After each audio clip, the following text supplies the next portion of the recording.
ایک طرف وزیر اعلیٰ پنجاب مریم نواز غریبوں کی داد رسی کر رہی ہیں تو دوسری طرف بجلی پر جنازے اٹھ رہے ہیں۔ وزیر اعلیٰ پنجاب مریم نواز نے مفت اور معیاری ادویات سے بھرے ٹرک پنجاب کے تمام ڈسٹرکٹ ہسپتالوں کے لیے روانہ کر دیے۔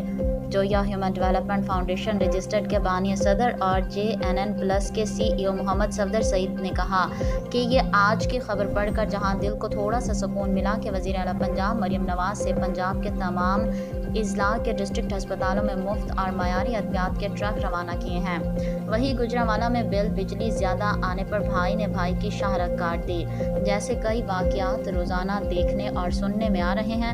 ان خیالات کا اظہار انہوں نے چیئرمین ملک محمد مرتضیٰ اور مرکزی جنرل سیکرٹری مشتاق احمد جویا سے کانفرنس کال کرتے ہوئے کیا۔ چیئرمین ملک مرتضیٰ کا کہنا تھا کہ وفاقی حکومت آئے دن بجلی ریٹ میں اضافہ کر کے پنجاب میں مریم نواز کے اچھے کاموں پر بھی مٹی ڈال دی جا رہی ہے۔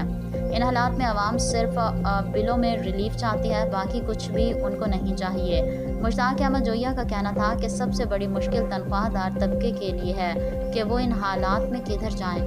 تنخواہ تو بجلی، گیس اور مکان کے کرایوں میں خرچ ہو جاتی ہے، خود کیا کھائیں اور اپنے بچوں کو کیا کھلائیں۔